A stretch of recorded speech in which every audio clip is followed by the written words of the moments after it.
दशहरे पर ध्यान विधि का एक वीडियो आया था। उस वीडियो में मैंने बताया कि किस प्रकार से प्रभु राम का आह्वान अपने हृदय में कर सकते हैं। राम को पाने के लिए सभी उत्कंठित हैं, लालायित हैं, व्याकुल हैं और राम के नाम में डूबने का सभी सौभाग्य प्राप्त करना चाहते हैं, किंतु होता नहीं। कैसे हो? राम को पाना कोई साधारण घटना तो है नहीं ना। अनेक अनेक विधियां लोग इस्तेमाल करते हैं, अनेक अनेक रास्ते, अनेक अनेक साधनाएं, भिन्न भिन्न प्रकार के पथ मत और न जाने क्या क्या। किस लिए? कि बस राम मिल जाएं। तो राम मिल जाएं, इसके लिए एक विधि मैंने बताई थी कि भरत जी के माध्यम से राम को पुकारा जाए। दशहरे के दिन से भरत जी का ध्यान धरा जाए और उसके बाद अपने भीतर भरत बनकर राम को पुकारा जाए। अब बात तो मैंने कह दी, साधना भी बता दी।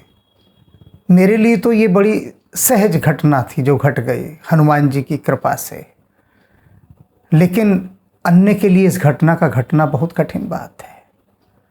बिल्कुल वैसे ही जैसे कि कोई सर्कस की ऊंची रस्सी पर कोई एक चलता हो और वो दूसरे को कह दे कि भैया तुम भी चलो, और दूसरा कोई कहे तो दिया चलो, पर चले कैसे। वही इस ध्यान विधि के साथ हुआ। मैंने तो सहज भाव से सबको कह दिया कि इस प्रकार से चलो, लेकिन बाद में पता चला कि ये तो एक रस्सी के ऊपर चलने जैसा हो गया। तो कैसे चला जाए? तो उस चलने के संबंध में अनेक भक्तों की जिज्ञासाएं आ गई। अब उन जिज्ञासाओं को जब मैंने सुना तो मुझे लगा कि बात तो बिल्कुल सही कह रहे हैं। कैसे करें ये साधना? बहुत कठिन साधना है ये तो। मैंने तो खेल खेल में बता दी, और उस खेल खेल की मेरी साधना दूसरे के लिए खेल नहीं है, उसके लिए तो ये हिमालय पर्वत चढ़ने जैसा है। तो पहले सुने कि एक भक्त ने क्या कहा। गुरुजी नमस्कार, आपको जय श्री राम। गुरुजी, आपने एक वीडियो डाला था कल ध्यान विधि का, जिसमें आपने कहा था भरत जी का आपको स्मरण करना है मन में, और शाम के वक्त बिना कुछ बोले, और बोलना है तो अगली सुबह बोलना है। पर गुरुजी, एक प्रश्न मेरे दिमाग में आ रहा है कि अगर मैं नाइट ड्यूटी करता हूँ, रात्रि में मैं नौकरी करता हूँ और मुझे अपने क्लाइंट से बात करनी होती है, तो इसका क्या उपाय है गुरुजी? क्योंकि हमें तो बात करनी पड़ती है अपने क्लाइंट से, और मैं इस विधि को करना चाहता हूँ। कोशिश आपने कहा संभव है, पर गुरुजी मैं कोशिश करना चाहता हूँ कि कैसे मैं इसको पूरा करूँ। पर गुरुजी कैसे, अगर आप थोड़ा सा रास्ता दिखाएं तो। आपने कहा कि पूरी रात शांत रहना है, सिर्फ स्मरण करना है भरत जी को और राम जी को। तो गुरुजी कैसे हम इस विधि को करें अगर मैं रात में नौकरी करता हूँ तो? धन्यवाद गुरुजी, नमस्कार। अभी तो आपने इन भक्त की बात सुन ली, अब एक और भक्त हैं, उनकी भी सुन लीजिए। उन्होंने लिखा है कि भरत जी का ध्यान कैसे धरें। आज तक तो हमारे मन में केवल राम की ही छवि रही है।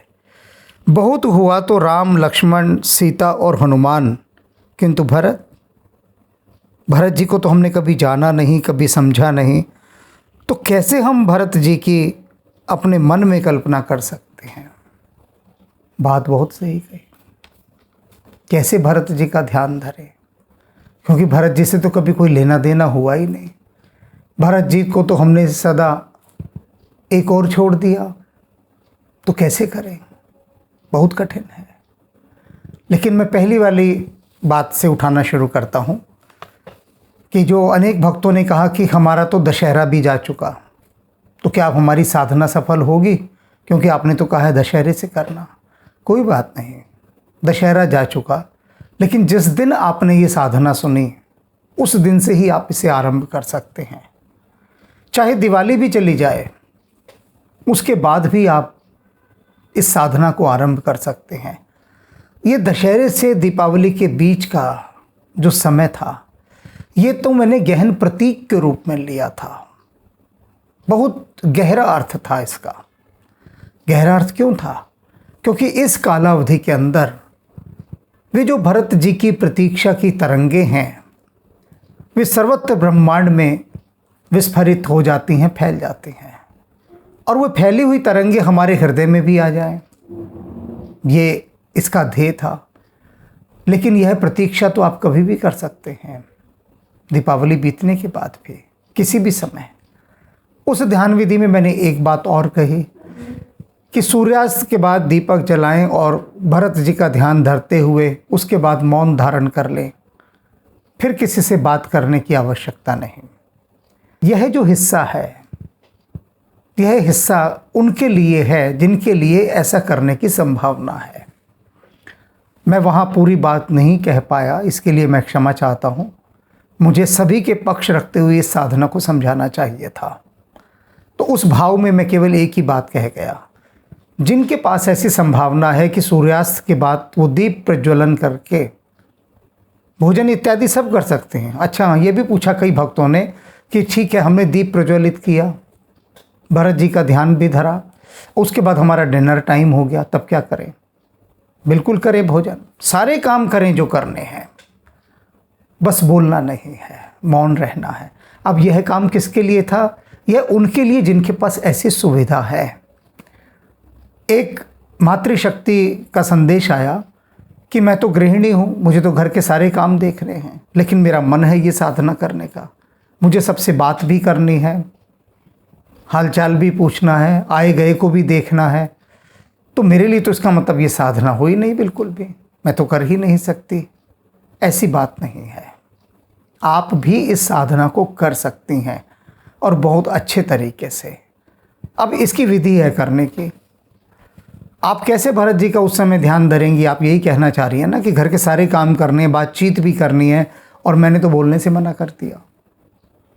नहीं, आप बोल सकती हैं, बिल्कुल बोल सकती हैं, क्योंकि जो कर्तव्य हैं, कर्म ही पूजा है, कर्तव्यों को तो निभाना है। अब बोल के भी आप अबोला कैसे हो सकती हैं, इसे समझ लीजिए। बोल तो रही हैं आप, लेकिन फिर भी आप मौन में हैं। बोलते हुए भी कैसे मौन में रहना, इसको समझना है। ये भक्तों को बता रहे थे रामकृष्ण परमहंस, बैठे थे सब भक्त। तो विवेकानंद ने ऐसे ही कोई प्रश्न पूछा था, तो उन्होंने कहा कि सुन, ध्यान कैसे धरा जाता है ये सुन। क्योंकि प्रश्न बड़ा गंभीर था विवेकानंद का। उन्होंने कहा था संसार के इतने शोर शराबे हैं, इतने आकर्षण हैं, इतने काम हैं, उनके बीच में हम परमात्मा का ध्यान कैसे कर सकते हैं? वही प्रश्न इन मातृशक्ति ने पूछा है कि घर गृहस्थी के इतने काम हैं, सब कुछ है, उसके बीच में हम भरत जी का ध्यान कैसे धरें अपने भीतर, किस प्रकार से धरें? तो इसका उत्तर जो रामकृष्ण परमहंस ने दिया था वही मैं देता हूँ। उन्होंने कहा था कि जो चावल कूटने वाली स्त्री होती है, जो चावल बेचती है, चावल का व्यापार करती है, वह अपनी पीठ पर अपने बच्चे को बांधे रखती है, ओखल में धान को कूट रही है, ग्राहकों के साथ बातचीत कर रही है, मोल भाव चल रहा है, उनको धान भी बेच रही है, सारे काम कर रही है, लेकिन उसका सारा ध्यान उसकी पीठ पर जो उसका बच्चा बंधा हुआ है, कपड़े से लपेटा हुआ, सारा ध्यान उस पर है। काम सारे कर रही है, लेकिन ध्यान अपने उस बच्चे पर है।